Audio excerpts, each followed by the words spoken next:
And hello there, it's Dr. Brenda, sociologist, financial coach, founder of Gutsy Women Finances Community, full-time RVer, coming at you from Texas, Lake Whitney, Texas. Had to think there for a while, traveling with my 3 cats. Hey, please subscribe below. If you already subscribed, thank you so much. So here's what's going on. I've got some RV issues. In particular, my refrigerator is dead. Okay, so here's the scoop. Last week I was in Oklahoma and it was time to defrost the refrigerator for the freezer. So I turn it off, I defrosted, turn it back on, and things didn't get quite as cold as one would expect. The ice cream, yeah, gotta have ice cream, was a little bit mushy, but the next day or two, I packed up and I'm on the road. I'm driving through Oklahoma and I'm like, something really smells. It was a very overcast day. It was like, I thought, well, I'm in Oklahoma, Texas. There's probably oil wells and all of the cloud cover has come down and it had this sort of like oily chemical type of smell to it. Had the AC going, windows open. It's like, God, Oklahoma smells. Sorry, Oklahoma. It wasn't you. I'm like, oh wow, this is just too crazy, and I couldn't place the source of the odor or what it was. I just thought it was an inversion of clouds and the pollution hanging low. So I'm like, how do people live here? Got into Texas, I stopped at a rest area, and then I continued on, and I'll bet I wasn't even 5 miles from that rest area when the alarms start going off in the motorhome. It's an alarm that you hardly ever hear. You hope you never hear. It's the propane alarm. So I pulled over to the side of the road and turned the refrigerator off, because when you drive, typically the refrigerator, it's plugged into electricity, it powers with electricity, and when you drive, you're disconnected from the power, so the propane kicks in. And so the alarm went off, and I pulled over, I shut the propane off, and the odor cleared. It was like, okay, that's good, so it must have been a propane leak, right? And in the meantime, I'm pretty worried because I have 3 cats. If the propane alarm went off for a human being who's 10 times bigger than a cat, how are the cats doing? The only one out was Dolly. She seemed okay. The other 2 were under the sofa. All I can do is drive and get the thing aired out and hope that is solved. And then, of course, I had to drive through Dallas. So you talk about some, start here, now get in the right lane, now go over those 2 lanes, and it's tense. When you're driving in that traffic, you are focused all the time. So by the time I got here, I'm at Lake Whitney State Park, and I stopped at the ranger station and gave them my information, and I said, hey, look, it looks like I've got a propane leak. Can you recommend somebody? They gave me a list of local RV technicians, and she said, oh, but Jason's not on here. Jason's the guy you really need to talk to. He's really good. He's got a great reputation. So she wrote his name down, and I called him, and he came out yesterday.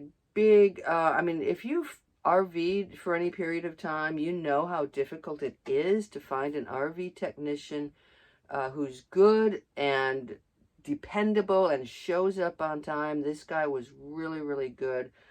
Came with this giant, basically a hauler with all kinds of equipment. So I'm like, okay, this is promising. I told him what was going on. Now, since that, the refrigerator is completely dead. So I'm like, it looks to be a refrigerator issue, but it's not even going on with the electric. So he tested the propane. Good news is the propane is fine. There's no leak. But the bad news, we're all sad. We're so sad. Bad news is the refrigerator is dead. Okay? So I have, this is my little freezer space, and what I've done is I've got some ice and trying to keep at least the expensive stuff like the meats cold. Whoops, come on, get out of there. And then the refrigerator. I went to the dump, went to the garbage, and basically threw out just about everything there. And then I have another cooler down below here. Let me get there. Oh, well, there it is. Yeah, so I've got a little cooler there, and I'll just keep putting ice in it.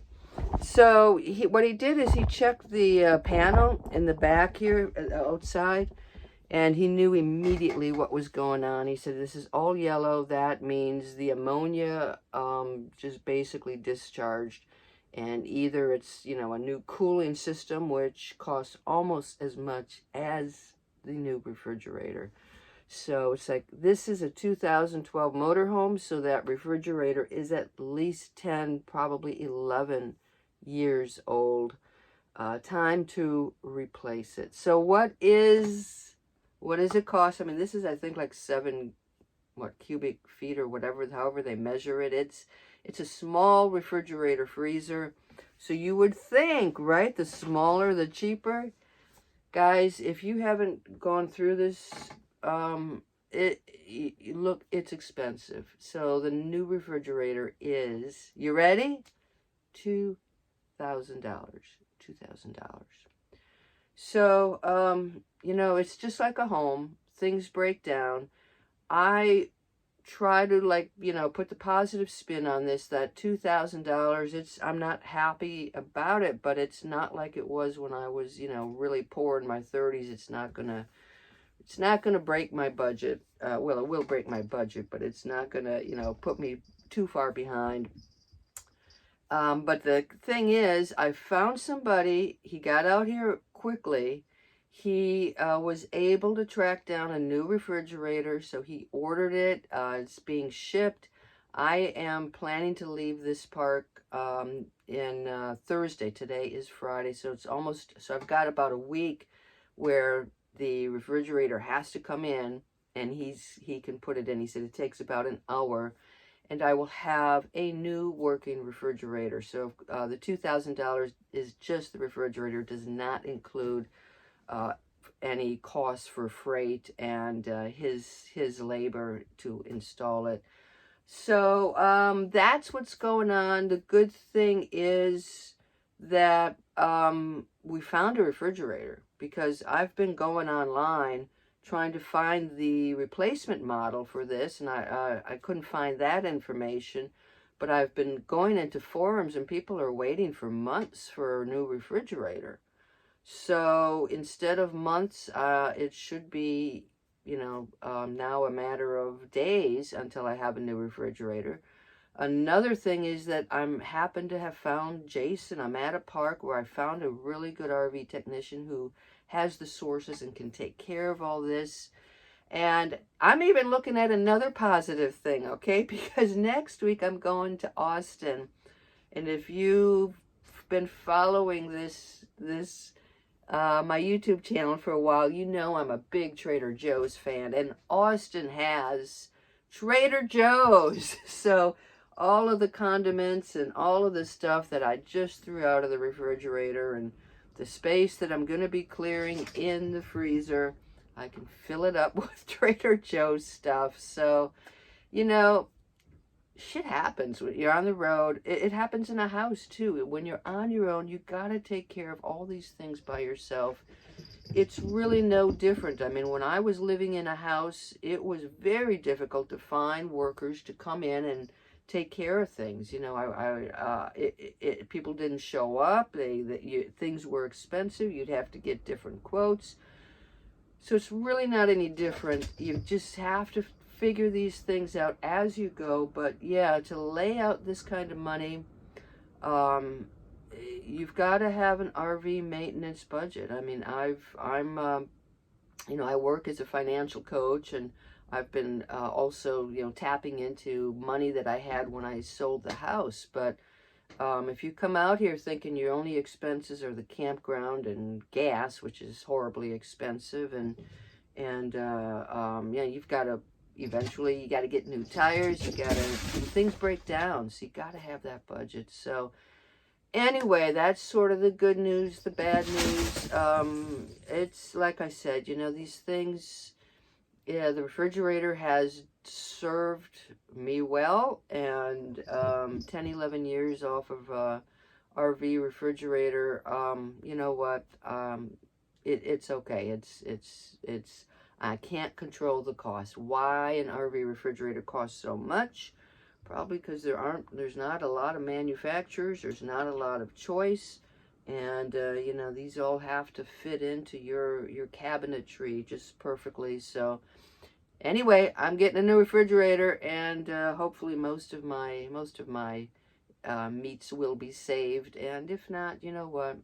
Trader Joe's is coming up next week. All right, guys. Hope you're doing well, and don't forget to subscribe and take care. Maybe I'll see you in the campground someday. All right, we'll take it easy. Bye bye.